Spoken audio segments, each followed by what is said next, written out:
అలాగే 40 సంవత్సరాలుగా కర్ణాటకలోని గీ కంపెనీకి ఇస్తూ ఉన్నారు.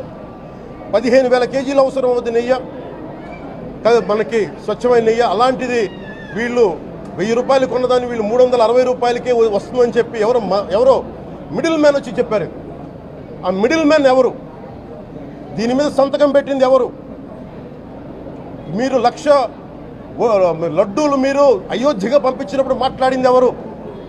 చెక్ చేశారా? క్వాలిటీ చెక్ చేశారా? కోట్లాది మంది భగవంతుణ్ణి విశ్వాసం ప్రకటించే ప్రతి ఒక్కరి ఈ రోజున బాధకు గురయ్యారు. నాకు నిజంగా ఇంకో వేదన కూడా ఉంది. ఇది ఇంకొకరు నిందించట్లా. తిరుమలలో ఉండే ఇంతమంది సేవ చేసుకునే వ్యక్తులు కానీ మీరందరూ హిందువులే కదా. మీరందరూ టీటీలో ఉండే వందలాది మంది ఎంప్లాయీలు, మీకు ఉద్యోగులు, వేలాది మంది ఉద్యోగులు, మీరందరూ ఏం చేస్తున్నారు? మీరు హిందువులు కాదా? మీరు